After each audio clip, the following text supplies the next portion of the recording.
시편 65편 1절부터 13절까지 보셨습니다. 오늘은 감사와 찬양을 받기에 합당하신 분은 하나님이시다. 1절입니다. 하나님이여 찬송이 시온에서 주를 기다려오며 사람이 서원을 주께 이행하리이다. 찬양은 하나님을 향한 예배에서 가장 중요한 핵심 요소 중 하나입니다. 찬송이 시온에서 주를 기다린다는 말은 주를 찬양하기를 고대하며 마음으로 시온에서 준비하고 있음을 나타내는 표현입니다. 찬양과 말씀의 선포는 예배의 가장 핵심적인 요소입니다. 말씀 선포가 하나님의 말씀을 우리가 받는 것이라면 찬양은 우리가 하나님께 드리는 것입니다.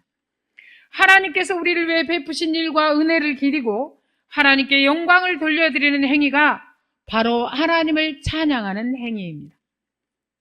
어떤 부모가 자식을 물심양면으로 늘 뒷바라지하는데 그 자식은 부모에게 감사할 줄은 일도 모르고 맨날 툴툴대면서 무엇을 해달라는 타령만 한다면 그 사람은 성숙한 성인이 아니라 미숙한 어린아이겠지요.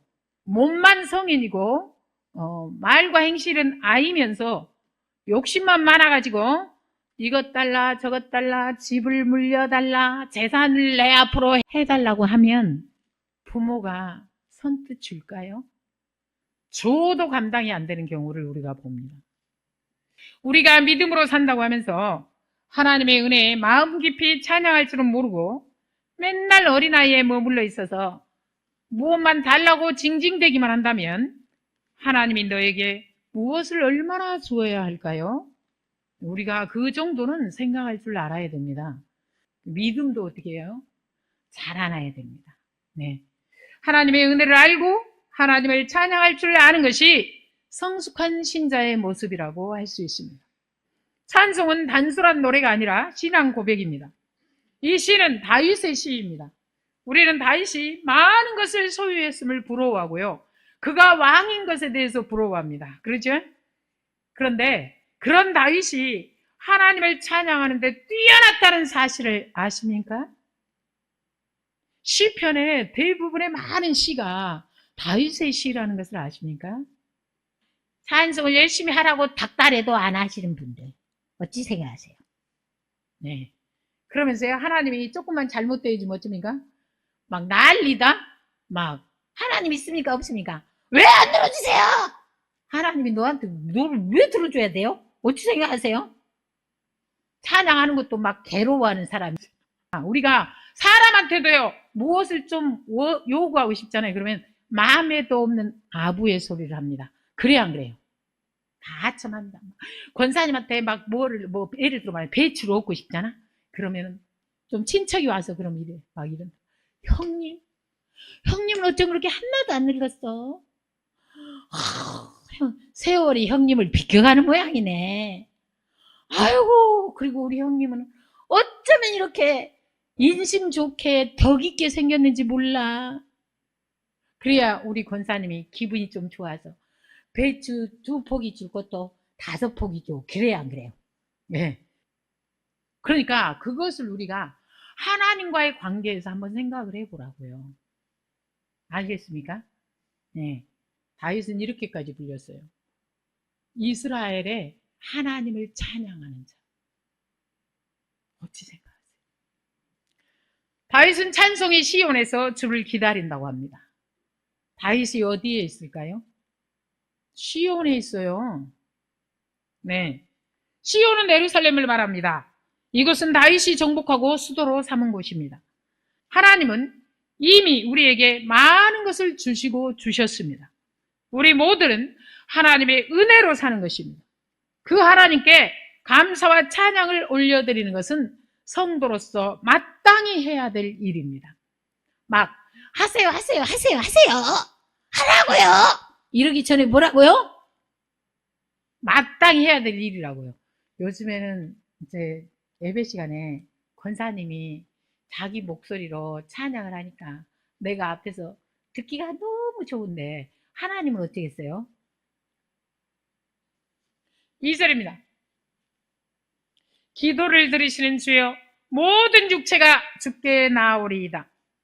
기도를 들으시는 주여. 이것은 다윗의 체험적 고백입니다.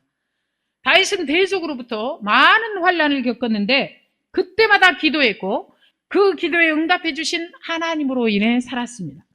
또 죄의 유혹에 빠져 죽을 수밖에 없는 가운데서도 하나님께 회개하며 기도함으로 인해 살았습니다. 하나님은 다윗의 기도에만 응답하시는 분이 아닙니다. 우리의 기도에도 응답하시는 분입니다. 따라서 모든 육체가 주께 나와 간구해야 하는 것입니다. 우상은 다 헛것입니다. 우리의 기도를 들으시는 분은 하나님이시고 그 하나님께 기도해야 하는 것입니다. 그래서 하나님께서도 우리에게 뭐라고 그랬어요? 너는 내게 부르짖으라고 하셨지요. 예수님께서도 이렇게 말씀하셨습니다. 마태복음 26장입니다.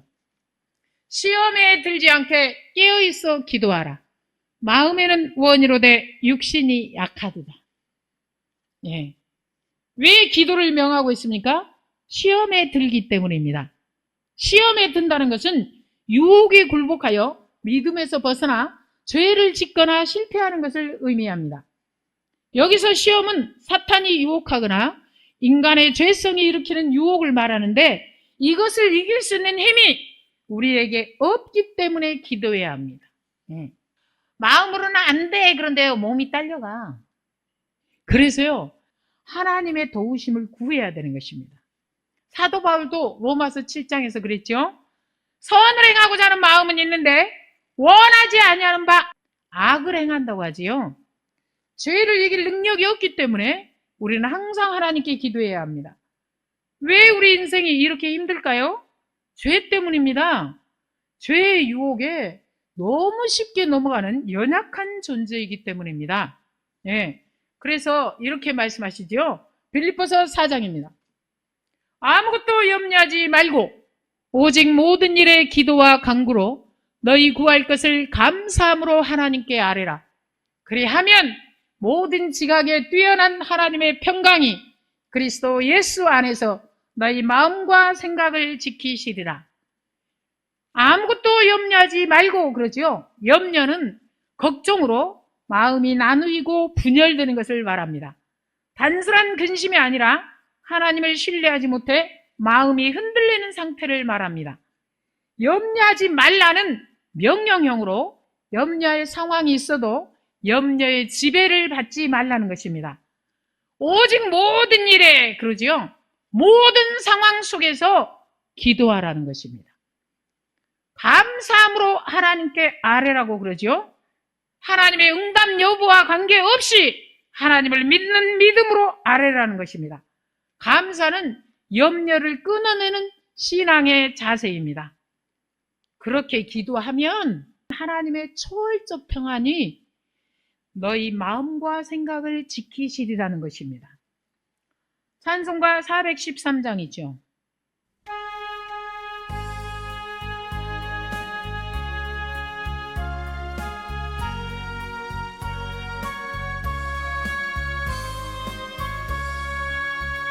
이 찬송 시는 스패포드라는 사람이 지었습니다. 이 사람은 그 미국의 잘 나가는 변호사였다고 합니다. 우리가 잘 아는 무디 교회에 출석하는 교인이었답니다. 그런데 이 사람의 아들이 하나 있는데 4살 때 전염병으로 죽었답니다. 그리고 이제 그 시카고에 대화재가 나가지고 전 재산을 잃었답니다. 예, 불행이 연이어오는데 무디 목사님이 영국에서 부흥 집회를 하는데 여기에 참석하기 위해서 부인하고 딸을 먼저 보냅니다. 이 사람은 자기한테 일이 생기는 통에 같이 가려고 하다가 부인하고 내 딸을 먼저 보냅니다. 그런데 이 여객선이 다른 배하고 충돌합니다. 그래가지고요, 딸들 4명이 다 죽습니다. 그리고 부인만 겨우겨우 구조됩니다. 그리고 이 사람이 미국에서 전보를 받습니다. 부인한테서 나만 홀로 살아남았다고. 이제 그 소식을 듣고 이 사람이 이제 배를 타고 영국으로 가는 거예요. 가는데 그 배를 타고 가다가 사고가 난 그 해역을 지나게 됐습니다. 거기서 이 사람이 하나님께 부르짖어 기도하는데요. 갑자기 이해할 수 없는 놀라운 평안이 이 사람을 감싼 거예요. 네. 그러면서 이 사람이 마음이 너무 평안해진 겁니다. 하나님의 평강이 자기에게 임한 겁니다. 그러니까 이 사람이요, 노트를 꺼내가지고요, 이 찬송 시를 적은 겁니다. 조금 전에 우리가 불렀던 그 찬송이죠. 내 평생에 가는 길 순탄하여 늘 잔잔한 강 같든지 큰 풍파로 무섭고 어렵든지 나의 영혼은 늘 편하다. 내 영혼 평안에 나오지. 예. 이게 뭐냐면요, 우리를 지키시는 하나님의 평강입니다. 그래서 예수님께서 항상 기도하고 낭망하지 말라고 했지요. 우리는 연약해도 우리 기도에 응답하시는 하나님이 계시기 때문에 모든 육체가 하나님께 나와 구해야 하는 것입니다. 또 다윗이 하나님을 찬양하는 이유가 있죠. 3절입니다. 죄악이 나를 이겼사오니 우리의 허물을 주께서 사하시리이다. 죄악이 나를 이겼사오니, 다윗은 자신을 포함한 이스라엘 그리고 모든 육체가 하나님께 나아와야 하는 이유가 죄악 때문임을 밝힙니다. 3절은 죄에 대하여 무력한 인간과 죄를 사하사 인간의 죄 문제를 해결해 주시는 사죄의 하나님을 대조적으로 보여주고 있습니다. 여기에서 죄악은 다윗이 일생 동안 지어왔던 크고 작은 모든 죄들을 말합니다. 죄악이 나를 이겼사오니에 해당하는 까베르의 원형 까바르는 우세하다, 압도하다, 힘을 가지다라는 뜻을 가진 동사로서 일반적으로 전쟁에서 군사들이 상대방을 제압하는 행동을 나타내는데요. 본문에서는 죄악에 의해 걸려 넘어지고 죄의 세력에 압도당하는 자신의 연약함과 무기력함을 전쟁의 이미지를 차용하여 강조하기 위해 사용되었습니다. 우리의 허물을 주께서 사하시리이다 그랬죠. 인간의 죄의 문제에 대한 근본적인 해결책을 제시합니다. 인간의 모든 문제의 원인이 뭐라고요? 죄 때문이라고요. 그래서요, 상담사 아무리 찾아가도요, 주님을 만나지 않으면 인간의 근본적인 문제 해결책은 없습니다. 네. 우리의 허물은 하나님과의 언약 관계의 위반 또는 파기를 나타냅니다. 하나님께서 제시하신 언약의 말씀으로부터 벗어나는 모든 종류의 말, 행위, 생각, 태도를 포괄합니다. 사실이다에 해당하는 카파르는 구약에서 일반적으로 제거하다라는 의미로 사용되는데 하나님께 대한 죄악의 행위를 제거하는 것을 의미합니다. 누구만 해줄 수 있습니까? 주께서 사하시리이다 그러죠. 주님이 해주실 수 있습니다. 4절입니다. 주께서 택하시고 가까이 오게 하사 주의 뜰에 살게 하신 사람은 복이 있나이다. 우리가 주의 집 곧 주의 성전의 아름다움으로 만족하리이다. 하나님의 은혜에 의해 죄의 문제가 해결됨으로써 하나님과 관계가 회복된 사람들을 주께서 택하셔서 가까이 오게 하시고 주의 뜰에 거하게 하신 사람들이 복이 있음을 선포합니다.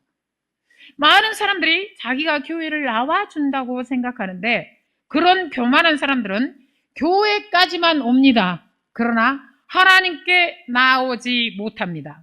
왜 그럴까요? 성경이 이렇게 말하고 있기 때문입니다. 신명기 7장입니다. 너는 여호와 내 하나님의 성민이라.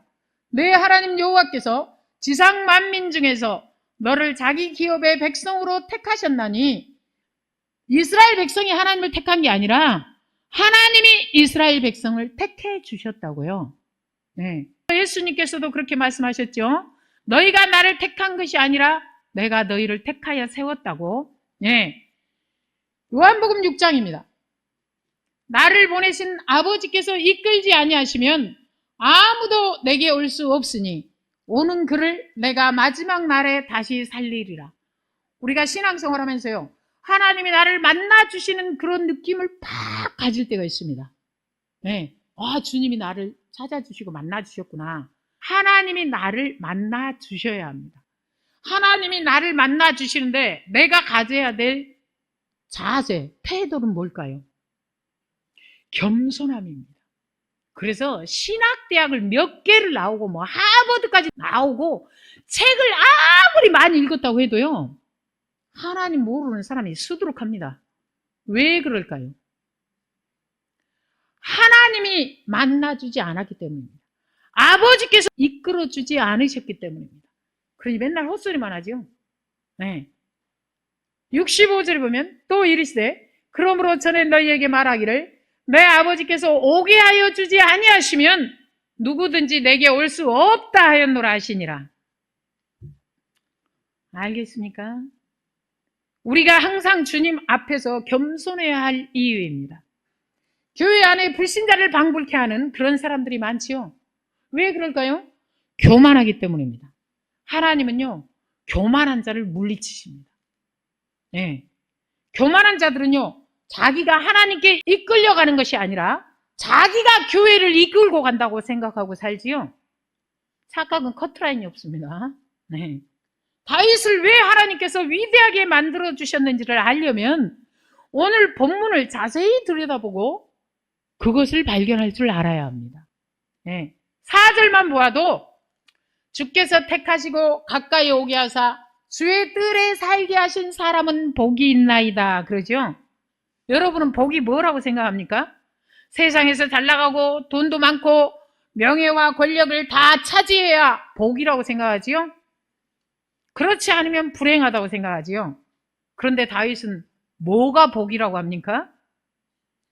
주께서 택하시고 가까이 오게 하사 주의 뜰에 살게 하신 그 사람이 복이 있다고 합니다.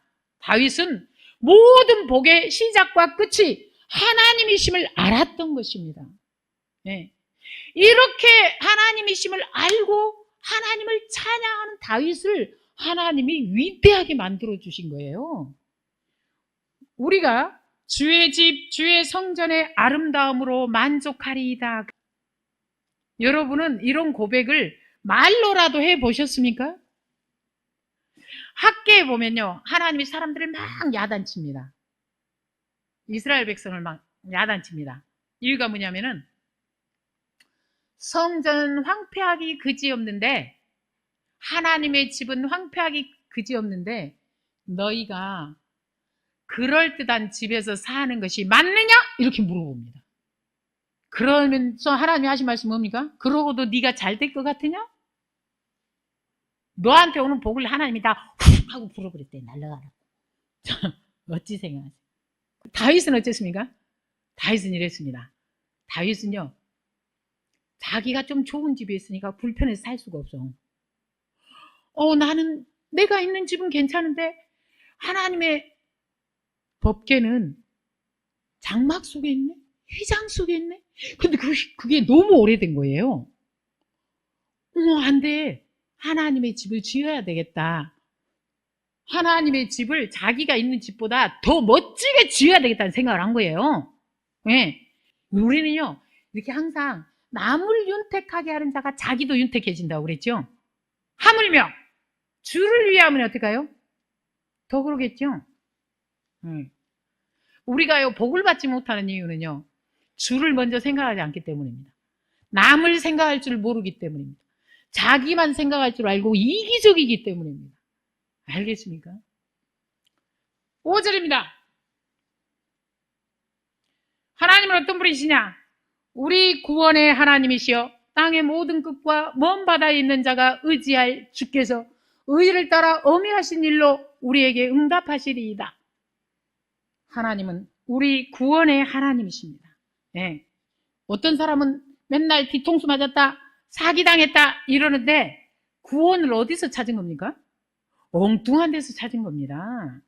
우리를 구원하실 분은 여호와 하나님밖에 없습니다. 따라서 땅의 끝과 먼 바다에 있는 자가 의지할 분이십니다. 하나님의 형상대로 창조된 인간은 하나님을 의지할 때만이 진정한 행복을 누릴 수 있습니다. 모든 자가 의지할 주께서 의를 따라 어미하신 일로 우리에게 응답하시리다는 하나님께서는 당신의 속성이신 공의에 입각하여 악한 자들을 심판하실 뿐 아니라 하나님의 의로운 백성들에게는 자비를 베푸신다는 사실을 고백하고 있습니다. 네. 저는 어제 교통사고 났다? 차에 치였어요. 자전거를 타고 이렇게 횡단보도 있는 데서 딱 서 있었습니다. 신호등이 없었어요. 근데 노란 차가, 그러니까 내가 건너려고 하면 또 쬐끔 움직이고, 그래 또 가만히 있나 보다. 그래가지고 내가 또 올라오면 또 자기가 또 쬐끔 움직이고. 아니, 그래서 저 차가 갈라면 가고 말라면 말지. 요번에는 움직이나 안 움직이나. 이렇게 봤더니 안 움직이는 거야. 그래서 얼른 지나가야지. 하고 자전거를 타고 획 했더니 그 차 갑자기 움직이더니 나를 팍 쳐버려가지고 제가 꽈장 하고 넘어졌습니다. 제가요, 그 차가 움직여가지고 나를 치는 순간 깜짝 놀랐습니다. 그 사람도 깜짝 놀라가지고 내리더니 자기는 신호를 받아서 가려고 그랬는데 내가 들어왔대요. 그래서 내가 이쪽에도 신호는 없는데요. 내가 다 확인했어요. 신호가 있었으면 내가 신호를 지켰지. 예. 검은 옷을 입어서 잘 안 보였대. 예. 아니, 근데 저는요, 딱 치는 순간, 주님 감사합니다. 세게 안 치웠군요. 이게 얼마나 감사합니까? 저 인간이 금방 멈춘 것도 얼마나 감사합니까? 예. 그러면서요, 툭툭 털고 일어났습니다. 그러면서 내가 딱 무슨 생각이 나냐면, 내가 여기서 엄살을 떨면 안 돼. 나는 지금 괜찮아. 그럼 이 사람도 얼마나 놀랬을까? 아, 난 괜찮아요. 그랬어요. 그랬더니, 명함을 드린대. 그래서 내가, 아니, 안 주셔도 돼요. 괜찮다고요. 그런데 이 손목이 이렇게 지키는 거란 거예요. 내가 환했으니까. 그런데, 그래서, 손이, 아니, 괜찮아요. 집에 가서 파스 바르면 돼요. 파스, 노랑 파스 있잖아요. 그거. 파스 바르면 돼요. 여기 다리인데 살짝 까졌는데 집에 와서 보니까, 이제 그랬는데, 내가요, 그 말을 했습니다. 주님을 생각하면서. 놀랬지요. 그랬더니 이 사람이 내가 하는 말에 안심이 된다. 병원에 안 가보셔도 돼요? 아니, 나 멀쩡해요. 걸어오면서, 그러니까 자전거를 타고 왔다가 그때부터 이제 걸어왔습니다. 예, 나 괜찮다 이거지. 그냥 걸어왔는데, 내 안에 막 기쁨이 충만한 거예요. 주님 감사합니다. 어디서 엄살 같은 거 안 떨고 툭툭 털고 그렇게 말하게 하신 주님 감사합니다. 내가 상대방을 걱정하는 말을 하게 해주셔서 감사합니다. 그리고 그렇게 감사하다 보니까 무슨 생각이 딱 들었냐면은 금방 멈춰준 게 얼마나 은혜야? 감사는 그런 힘이 있더라고요. 네. 그래서 우리가 하나님을 의지할 때 진정한 행복을 누릴 수 있습니다. 6절부터 8절입니다. 주는 주의 힘으로 산을 세우시며 권능으로 띠를 띠시며 바다의 설렘과 물결의 흔들림과 만민의 소요까지 진정하시나이다. 땅끝에 사는 자가 주의 징조를 두려워하나이다. 주께서 아침 되는 것과 저녁 되는 것을 즐거워하게 하시며. 전쟁 속에 있어 보세요. 아침 되고 저녁 되는 것이 즐거운가? 극심한 고통 속에 있어 보세요. 아침 되는 것과 저녁 되는 것이 즐거운가? 안 즐겁습니다. 6절부터 8절은 만물을 지으신 창조자 하나님께서 권능으로 만물을 다스리심에 대해 찬양합니다. 웅장한 자연세계만이 아니라 인간 세상도 하나님이 통치하고 계심을 알고 찬양하고 있습니다. 우리가 절기를 지키며 하나님께 감사해야 하는 이유입니다. 9절부터 13절입니다. 땅을 돌보사 물을 대어 심히 윤택하게 하시며 하나님의 강에 물이 가득하게 하시고 이같이 땅을 예비하신 후에 그들에게 곡식을 주시나이다. 주께서 밭고랑에 물을 넉넉히 대사 그 이랑을 평평하게 하시며 또 담비로 부드럽게 하시고 그 싹에 복을 주시나이다. 주의 은택으로 하늘을 관씌우시니 주의 길에는 기름방울이 떨어지며 들의 초장에도 떨어지니 작은 산들이 기쁨으로 띠를 띠었나이다. 초장은 양떼로 옷 입었고 골짜기는 곡식으로 덮였음에 그들이 다 즐거이 외치고 또 노래하나이다. 하나님의 놀라운 복 중의 복이 때를 따라 내리는 비입니다. 신명기 28장입니다. 여호와께서 너를 위하여 하늘의 아름다운 보고를 여시사 내 땅에 때를 따라 비를 내리시고 내 손으로 하는 모든 일에 복을 주시리니 내가 많은 민족에게 꾸어질지라도 너는 꾸지 아니할 것이요. 신명기 28장은 복과 저주장이죠. 때를 따라 내리는 비가 얼마나 복인지를 말하고 있습니다. 비도요, 제때 와야 복입니다. 막 갑자기 막 어마어마한 막 홍수가 일어난다든지, 막 씨를 뿌릴 때는 안 오고 막 추수할 때 왕창 내린다든지 그러면요, 한 해 농사 다 버립니다. 예. 따라서 때를 따라 알맞은 비를 하나님이 내려주시지 않으면요, 다 굶어 죽습니다. 그런데 오늘 본문에서도 뭐라고 합니까? 9절 10절입니다. 땅을 돌보사 물을 대어 심히 윤택하게 하시며 하나님의 강에 물이 가득하게 하시고 이같이 땅을 예비하신 후에 그들에게 곡식을 주시나이다. 곡식을 주시는 분이 하나님이십니다. 주께서 밭고랑에 물을 넉넉히 대사 그 이랑을 평평하게 하시며 또 담비로 부드럽게 하시고 그 싹에 복을 주시나이다. 농사를 지어본 저로서는 너무 마음에 딱 와서 닿는 말입니다. 다윗이 농사를 지었는지 안 지었는지 모르겠지만 어쩌면 이렇게 표현을 잘하고 있습니까? 하나님께 감사하면서 비가 안 올 때요, 뭐 심어나 고추 모종을 심었어요. 물을 갖다 열심히 부었습니다. 그래도 입안에 심은 그대로야. 그렇죠? 고생 원 없이 합니다. 그런데 비가 한번 촉촉히 탁 내려주잖아요? 그러면요, 이만큼 올라옵니다. 깜짝 놀랍니다. 때를 따라 비가 올 때마다 막 주렁주렁 열립니다. 호박 같은 것도 마찬가지입니다. 그래서요, 이 말이 너무 맞는 말입니다.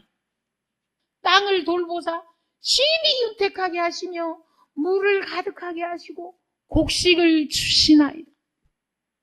밭고랑에 물을 넉넉히 대사 그 이랑을 평평하게 하시며 담비로 부드럽게 하시고 그 싹에 복을 주시나이다. 그런데 비가 세게 내려보세요. 다 휩쓸려가 버립니다. 그런데 어쩌면 하나님이 담비로 부드럽게 촉촉하게 적셔줍니까?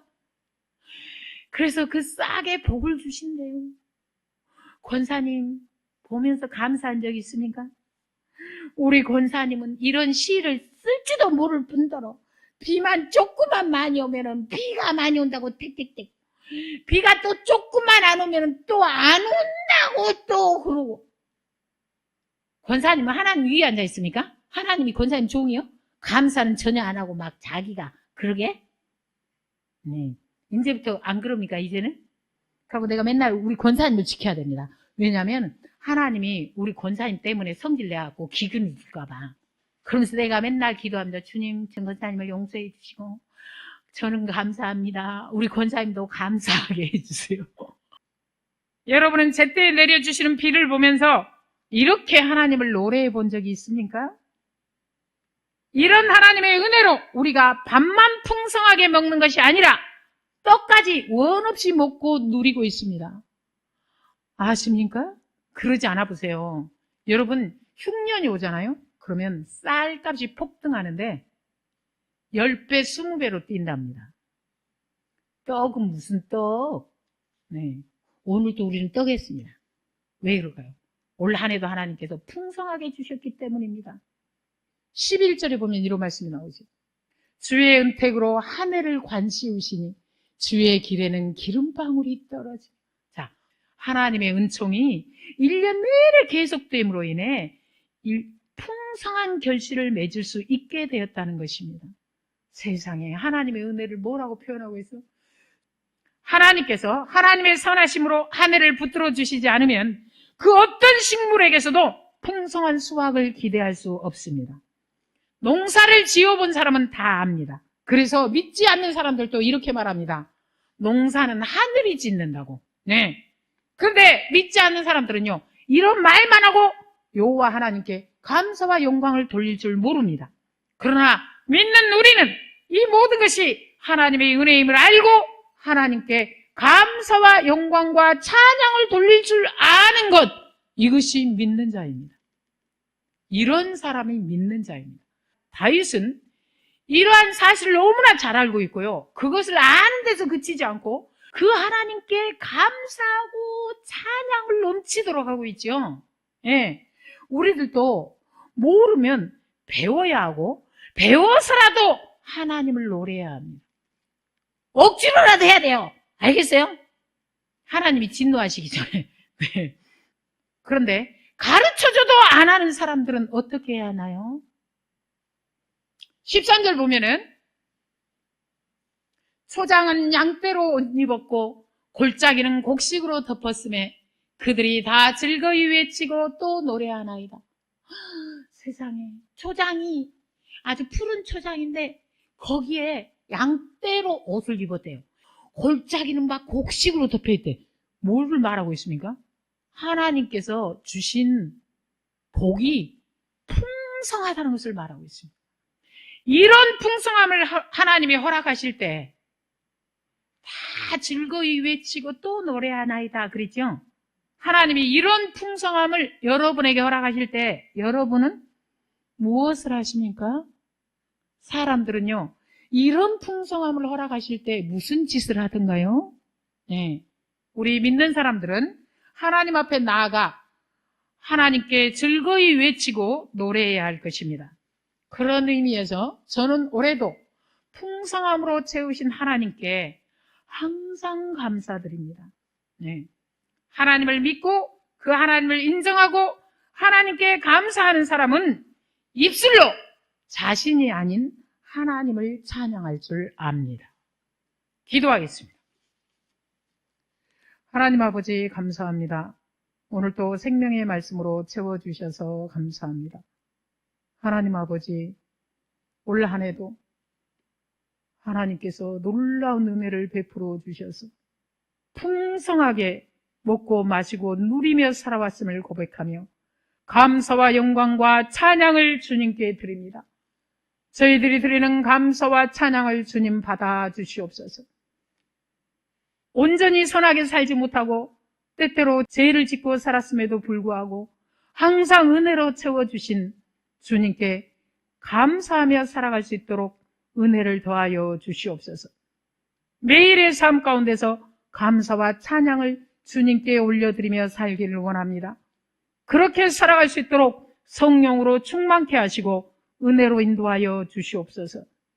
예수님의 이름으로 기도합니다. 아멘.